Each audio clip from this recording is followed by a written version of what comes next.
اما بعد فاعوذ باللہ من الشیطان الرجیم بسم اللہ الرحمن الرحیم ربنا ظلمنا انفسنا وان لم تغفر لنا وترحمنا لنکونن من الخاسرین قال النبی صلی اللہ تعالی علیہ وسلم لا یؤمن احدکم حتی اکون احب الیہ من والدہ وولدہ والناس اجمعین قال اللہ تبارک و تعالی فی شان حبیبہ مخبرا و آمرا ان اللہ وملائکتہ یصلون علی النبی یا ایہا الذین آمنوا صلوا علیہ وسلموا تسلیما الصلاۃ والسلام علیک یا سیدی یا رسول اللہ وعلی آلک و اصحابک یا حبیب اللہ الصلاۃ والسلام علیک یا سیدی یا خاتم النبیین وعلی آلک و اصحابک یا رحمۃ للعالمین۔ بعد از حمد و ثنا نبی پاک علیہ الصلاۃ والسلام کی پاک اور مقدس بارگاہ میں ہدیہ عقیدت پیش کرنے کے بعد قابل صد احترام بزرگوں، دوستوں، برادران اسلام، دعا ہے اللہ تعالیٰ میری اور آپ کی حاضری کو قبول فرمائے اور کل قیامت کے دن ہمارے لیے ذریعہ نجات بنائے۔ آج اس مختصر نشست میں جو آپ کی خدمت میں عرض کروں گا وہ ہے ایمان پر اخلاقی جرائم کا اثر۔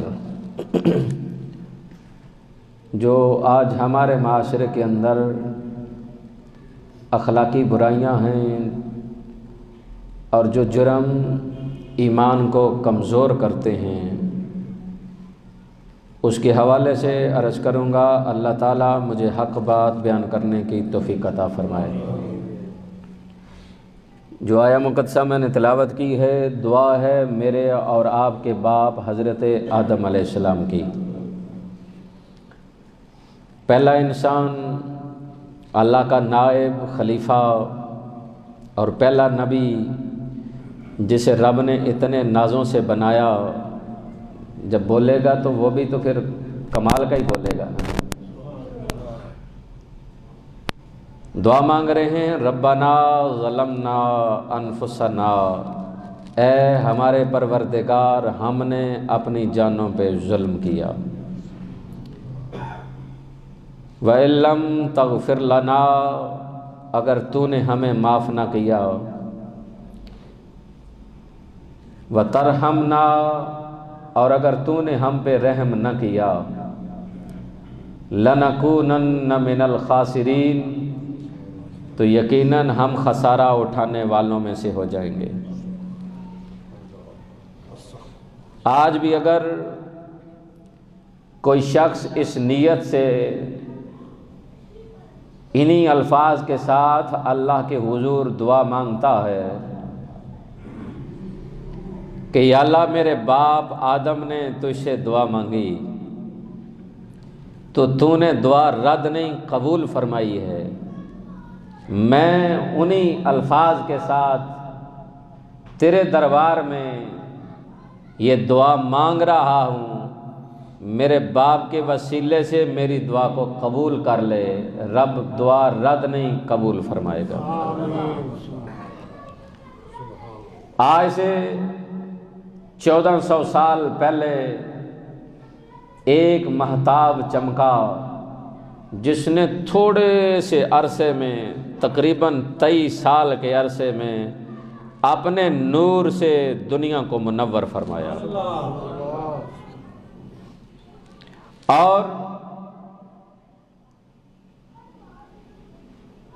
صرف 23 سال کے عرصے میں تو یہ نہیں فرمایا کہ آؤ میں تمہیں قرآن پڑھ کے بتاؤں، یہ نہیں فرمایا کہ آؤ میں تمہیں چاند توڑ کے دکھاؤں، کہ اللہ نے مجھے کتنی پاور اور طاقت دی ہے، بلکہ جب بلایا تو فرمایا آؤ، میں نے 40 سال کی بہاریں تمہارے اندر گزاری ہیں، محمد کی زندگی کی کتاب پر کسی ایک ورق پر بھی کوئی داغ دھبا نظر آتا ہے تو آؤ بتاؤ۔ جانی دشمن وہ بھی کہنے لگے محمد ہم آپ کو صادق اور امین کہتے ہیں۔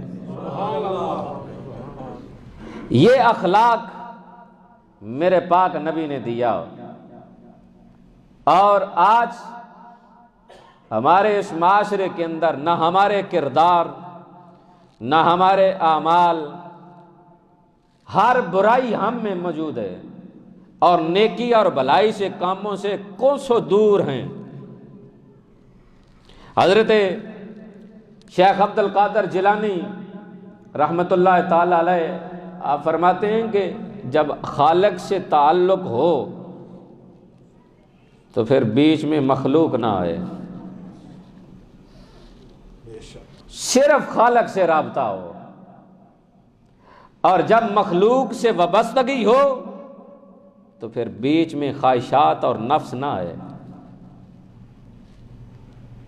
پھر صرف اللہ کی رضا شامل ہو، رب سے تعلق ہو تو خالق اللہ سے، مخلوق سے وابستگی ہو تو صرف اور صرف اللہ کی رضا کے لیے۔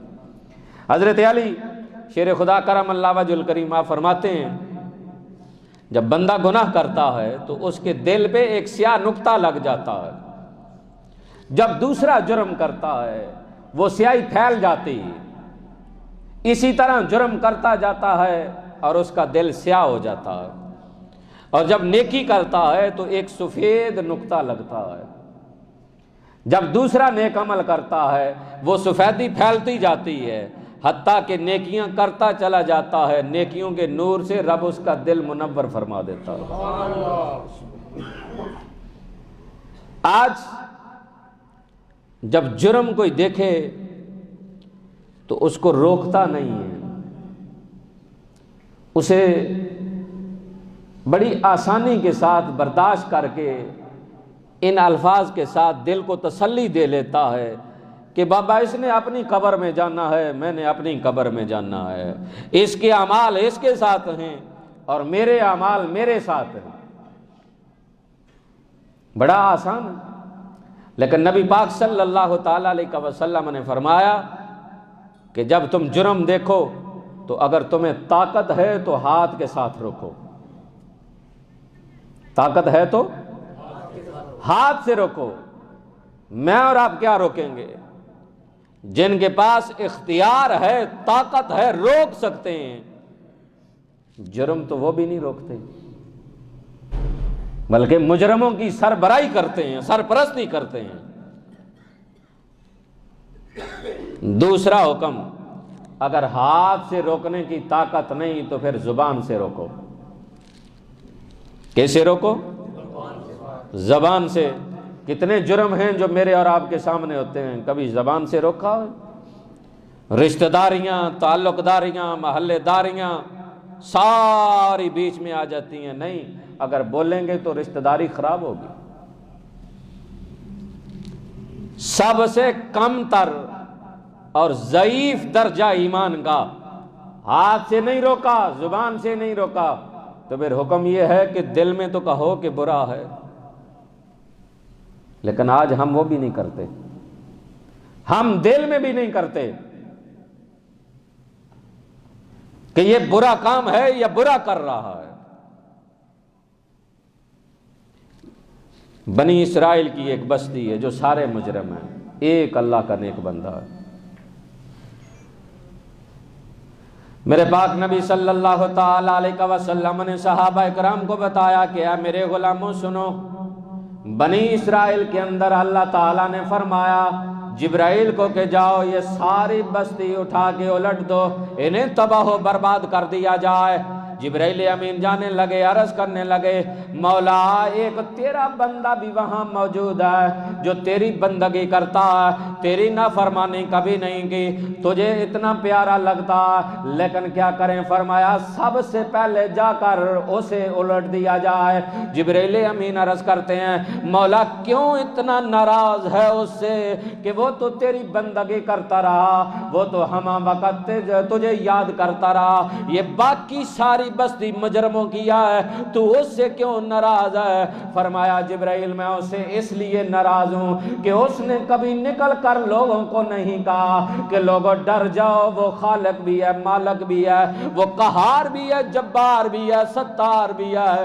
اس نے کبھی لوگوں کو بلایا نہیں، اس نے کبھی لوگوں کے دلوں میں میرا خوف نہیں ڈالا، اس نے کبھی انہیں میرے قریب کرنے کی کوشش نہیں کی، اس لیے کہ جو حجرے کے اندر پڑا سجدے کر رہا ہے ان سجدوں سے افضل تھا کہ وہ لوگوں کو ڈرا کر میرے قریب کر دیتا۔ تو یہ معاملہ پھر یہاں تو نہیں نہ رکے گا۔ آپ سمجھتے ہیں کہ صرف علماء کا کام ہے، علماء بس گلی کوچوں میں بھی جائیں اور لوگوں کو منع کریں نہ کرو نہ کرو، نہیں، یہ آپ سے بھی کل قیامت کے دن پوچھا جائے گا جناب آپ نے جرم ہوتے دیکھا، آپ نے کچھ بولا تو نہیں، نہ ہاتھ سے نہ زبان سے نہ دل سے، تو پھر کیا گواہی ہوگی؟ نبی پاک صلی اللہ تعالی علیہ وسلم کے دربار کے اندر ایک نوجوان نوجوانی کے عالم میں آ جاتا، آ کر عرض کرتا یا رسول اللہ مجھے اجازت دیجئے، میں جرم کرنا چاہتا ہوں، میں بدکاری کرنا چاہتا ہوں فلاں عورت سے۔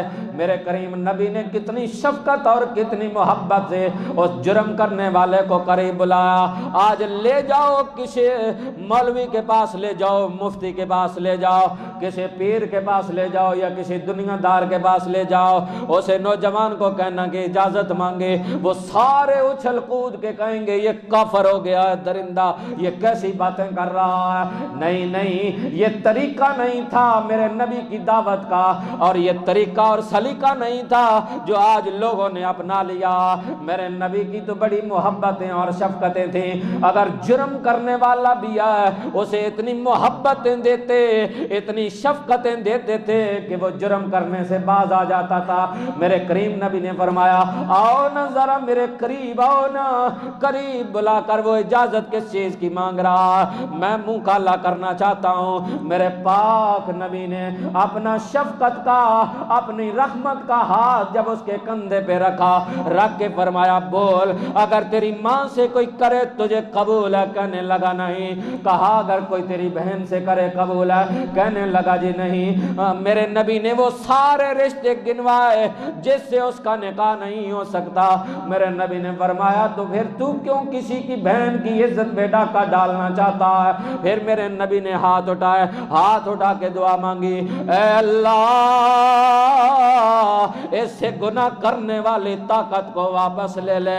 صحابہ کہتے ہیں ادھر دعا مانگنے کی دیر تھی، جتنی زندگی اس نوجوان کی باقی گزری ہے اس کی گردن یوں ہی رہی ہے، یہاں سے اوپر نہیں آئی۔ نعرہ تکبیر، نعرہ رسالت، نعرہ رسالت یا رسول اللہ صلی اللہ نعرہ رسالت، نعرہ حیدری۔ یا ابو داؤد شریف کی حدیث پاک، حضرت ابو ہریرہ راوی ہیں، ایک نوجوان آیا، آ کر حضور کے دربار میں عرض کرنے لگا آقا میں اپنا جرم قبول کرتا ہوں، میں نے جرم کیا ہے۔ میرے کریم آقا علیہ الصلوۃ والسلام نے چہرہ انور پھیر لیا۔ وہ دوسری جانب آیا، آ کر عرض کرنے لگا آقا میں نے جرم کیا ہے، قبول کرتا ہوں، اقبال جرم کرتا ہوں، مجھے پاک کیجئے۔ میرے پاک نبی نے چہرہ انور پھیر لیا کہ شاید یہ چپ کر جائے اور رب سے معافی مانگ لے اور بچ جائے۔ جتنا رب کریم ہے نا، اور مخلوق کے اندر جتنا ہمارا نبی ہم سے پیار کرتا ہے کائنات میں کوئی ہستی نہیں کرتی۔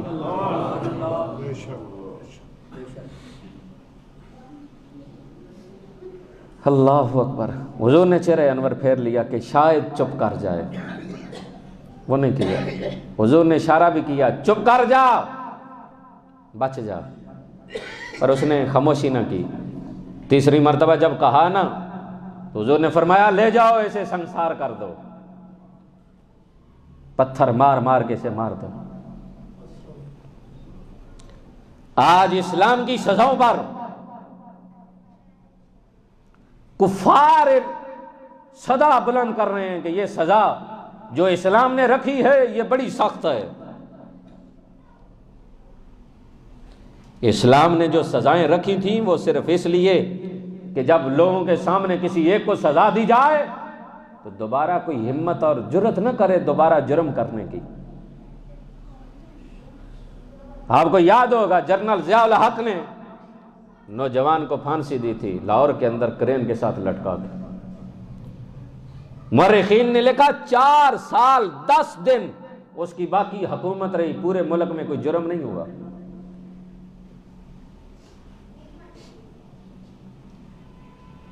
چوری کرنے والے کے لیے اسلام نے سزا رکھی ہے، اس کا دایاں ہاتھ کاٹ کے اس کے گلے میں لٹکایا جائے اور اسے گھمایا جائے تاکہ لوگوں کو پتہ چل جائے کہ جرم اس نے کیا چوری کا اور اس کا ہاتھ کاٹا گیا، لوگ عبرت حاصل کریں تاکہ دوبارہ کوئی چوری کرنے کی ہمت نہ کرے۔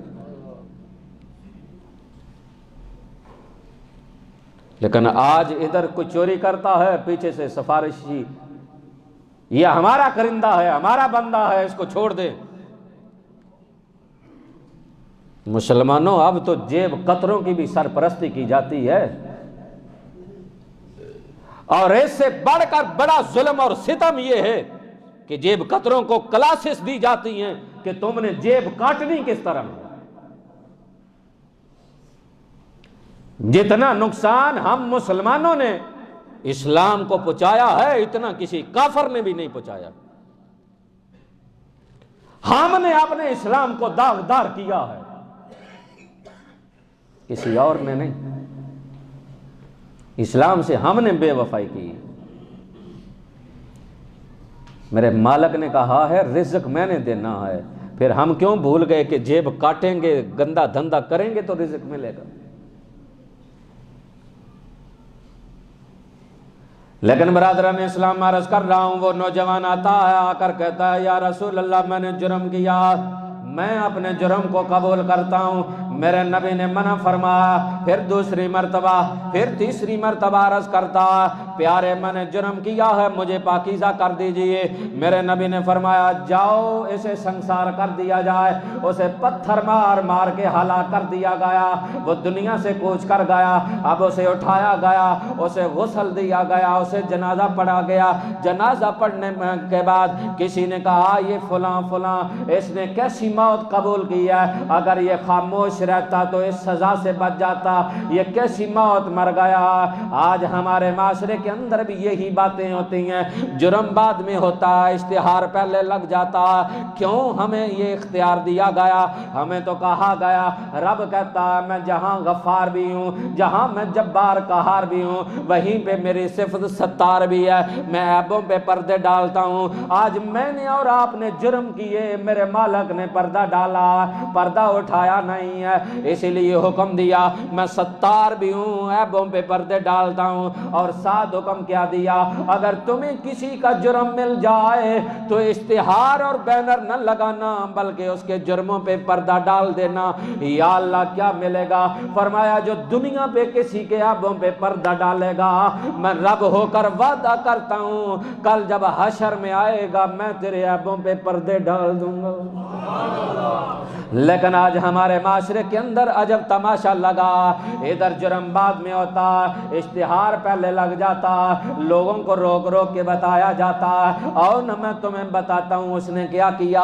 آج تو بھائی بھائی کا جرم دار بن گیا، بھائی اپنے لوگوں کو بتا رہا، اور میں تمہیں بتاتا ہوں میرا بھائی کیا دھندا کرتا، اور میرے بھائی کی کتنی غلطیاں اور کتنے جرم ہیں میں تمہیں بتاتا ہوں۔ لیکن دیکھو میرے پاک نبی نے کیا فرمایا، جب انہوں نے کہا کہ کیسی موت مر گیا کہ اس نے اپنا اقرار کر کے یہ سزا لے لی ہے۔ میرے نبی نے جب سنا جا رہے ہیں جنازے کے بعد جا رہے ہیں، راستے کے اندر ایک گدھا مرا ہوا، فرمایا کہاں ہے فلاں بن فلاں اور کہاں ہے فلاں بن فلاں، کہنے لگے سونیا من مونیا سی حاضراں، فرمایا آؤ میرے قریب آؤ، دونوں کو قریب بلا کر فرمایا اس مردار گدھے کا گوشت کھاؤ۔ کہنے لگے یا رسول اللہ کیا ہم مردار کا گوشت کھائیں؟ فرمایا ابھی تھوڑی دیر پہلے مردار بھائی کا گوشت جی کھا لیا ہے، اس وقت تمہیں شرم نہیں آئی؟ اور ساتھ فرمایا خبردار، تم اس کو سنساری دیکھ کر اور مجرم تصور کر رہے ہو، میں محمد کی آنکھیں دیکھ رہی ہیں، رب نے اسے جنت عطا کر دی، اس نے دنیا پہ سزا قبول کر کے جہنم کی سزا اور آخرت کی سزا سے اپنے آپ کو بچا لیا۔ آج ہم اپنے اوپر اتنا بوجھ ڈالتے جا رہے ہیں، اتنا بوجھ ڈالتے جا رہے ہیں، اپنا بوجھ اٹھایا نہیں جاتا، دوسروں کا بوجھ بھی اپنے کندھوں پہ اٹھانا۔ تو اپنے آپ کو ان چیزوں سے محفوظ کر لو۔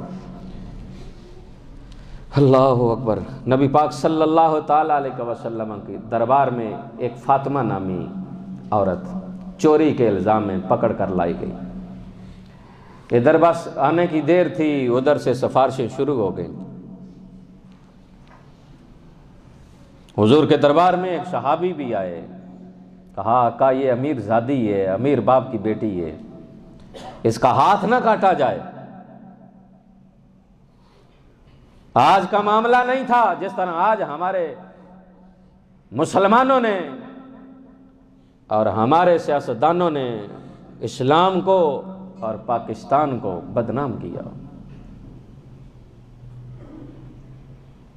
وزیر کہہ رہے ہیں کہ قائد اعظم چاہتے ہی نہیں تھا کہ پاکستان اسلامی ریاست بنے،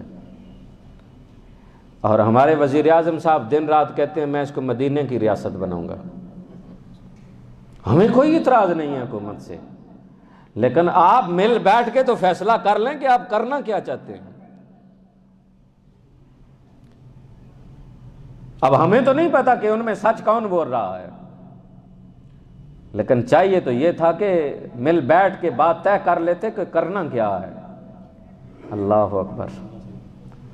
پیر جماعت علی محدث علی پر جب پاکستان بنا نا تو انہوں نے 3 چیزیں بھیجیں، ایک تسبیح، ایک قرآن اور ایک مسلح۔ کس کو؟ قائد اعظم محمد علی جناح کو۔ بڑا ہاضمہ ویسے تواڈا، اتنی گل تسی ہضم کر گئے ہو۔ پیر جماعت علی شاہ پہلے پیر وہ ہوتے تھے جو تحفے بھیجتے تھے، آج پیر وہ ہیں جو دیکھتے ہیں ہاتھ میں کچھ لائے ہو۔ اللہ اکبر۔ پیر جماعت علی شاہ نے جب بھیجا نا تو کسی نے محمد علی جناح سے پوچھا یہ کیوں بھیجا ہے، کیا کرو گے؟ کہا جماعت علی شاہ جانتا ہے قرآن اس لیے بھیجا ہے کہ میں قرآن پڑھ کے فیصلے کروں، تسبیح اس لیے بھیجی ہے کہ میں آمنہ کے لال پہ درود پڑھوں، اور مسلح اس لیے بھیجا ہے کہ جب سارے کام مکمل ہو جائیں تو میں اس رب کی عدالت میں سجدہ ریز ہو جاؤں۔ تو پھر میں تو سمجھا تھا کہ قائد اعظم یہ بنانا چاہتے تھے، کچھ دن پہلے پتہ چلا کہ نہیں، قائد اعظم یہ نہیں بنانا چاہتے تھے۔ لوگ بھول گئے اس کی رسم پہ، لباس پہ بھول گئے۔ آج بھی لوگ اسی لیے لمحہ چبا اور قبا دیکھ کر بھول جاتے ہیں کہ اس کے اندر پتہ کتنی درندگی ہے۔ لباس پہ نہ جاؤ، اس کے افعال اور اس کا کردار دیکھو کہ سنت رسول کے مطابق ہے یا نہیں ہے۔ فاطمہ نامی عورت آئی، سفارشی بن کر آئے کہ یہ امیر باپ کی بیٹی ہے، اسے معاف کر دیا جائے، اس کا ہاتھ نہ کاٹا جائے۔ میرے نبی جلال میں آ گئے، فرمایا تم سے پہلی قومیں بھی اسی لیے برباد ہوئی کہ انہوں نے امیروں کے لیے اور قانون رکھا تھا، غریبوں کے لیے اور قانون رکھا تھا۔ فرمایا سنو، یہ فاطمہ ہے، اگر اس کی جگہ فاطمہ بنت محمد بھی ہوتی، اس کی جگہ بیٹی محمد کی ہوتی، میں آج محمد اس کے ہاتھ کاٹنے کا بھی حکم دے دیتا۔ تمہیں کس نے کہا ہے کہ میری عدالت میں انصاف نہیں ہے، یا میری دربار میں قانون اور ہے؟ میرے دربار میں تو اگر مسلمان آئے اس کا حق نہ بنتا ہو، اور دوسری جانب یہودی آ جائے اس کا حق بنتا ہو، تو محمد تو یہودی کی سفارش کرے گا۔ ہم بھول گئے اپنے نبی کے اقدار کو۔ میرے کریم آقا صلی اللہ تعالی علیہ وسلم جا رہے ہیں، آپ نے کسی دیہاتی کے ساتھ اونٹ کا سودا کیا، دن طے پا گئے کہ فلاں دن تمہیں پیسے معاوضہ دے دیا جائے گا، لیکن وہ اچانک راستے میں آتا ہوا مکے سے باہر مل گیا، آ کر کہنے لگا اے محمد بن عبداللہ، آپ مکے والے لوگ بڑے تیز ہو، جب موقع آتا ہے بات سے مکر جاتے ہو، لہٰذا میں پیسوں کا مطالبہ کرتا ہوں، ابھی اس وقت مجھے پیسے دیجئے۔ میرے پاک نبی نے فرمایا تیرا میرا معاہدہ تھا کہ فلاں دن تجھے پیسے دے دیے جائیں گے، لیکن ابھی اس میں تو کافی دن باقی ہیں۔ اس نے کہا نہیں، یہ مکہ والے لوگ بڑے تیز ہیں، موقع پہ آ کر وقت پہ آ کر پیسے نہیں دیتے، لہٰذا آؤ نا، مجھے ابھی پیسے دیجئے۔ میرے پاک نبی نے فرمایا وہ پیسے مانگنے والے، میں تو کسی کام کے لیے آیا ہوں، میرے پاس تو پیسے ہیں نہیں ہیں، میں تمہیں جا کر دے دیتا ہوں یا بھجوا دیتا ہوں۔ کہنے لگا نہیں، آپ یہیں پہ کھڑے ہوں، میں کام جا رہا ہوں، واپسی پہ آ کر آپ سے بات کرتا ہوں۔ میرے پاک نبی، نبیوں کے نبی وہیں پہ کھڑے ہیں، کھڑے ہو کر اس دیہاتی کا انتظار کر رہے ہیں۔ وہ چلا گیا، جب وہاں چلا گیا بھول گیا، ایک رات بھی گزر گئی، دن بھی گزر گیا، دوسرا دن اور رات بھی گزر گئے، تیسرا دن جب آیا، وہ آیا تو وہاں گزرنے لگا، جب دیکھا میرے پاک نبی وہاں کھڑے ہیں، قریب آ کر کہنے لگا محمد بن عبداللہ آپ یہیں پہ کھڑے ہیں۔ میرے نبی نے مسکرا کے فرمایا سن، اگر تو 40 دن بھی نہاتا، محمد نے وعدہ کیا تھا یہیں پہ تجھے ملاقات ہو جاتی تھی۔ آج آپ نے اور میں نے بھی وعدے کیے ہیں، ادھر وعدہ ادھر یو ٹرن، ادھر وعدہ ادھر مکر گئے۔ وہ کہا نا کسی نے کہ وہ وعدہ ہی صنم کیا جو پورا ہو جائے۔ قرآن کی بھی آواز سنیں نا، صدا سنیں، قرآن کہتا ہے وَأَوْفُوا بِالْعَهْدِ إِنَّ الْعَهْدَ كَانَ مَسْئُولًا، وعدہ کرو تو وعدہ پورا کرو، کل قیامت کے دن پوچھا جائے گا، سوال ہوگا۔ ہم نے سمجھا کہ نہیں، حضور نے صرف اس دیہاتی کو اتنا کہا کہ تو نے بلا وجہ مجھے تکلیف پہنچائی ہے، اور ہمارے ساتھ کوئی 10 منٹ ایسا کرے تو پتہ نا اس کا حشر پھر کیا ہوتا۔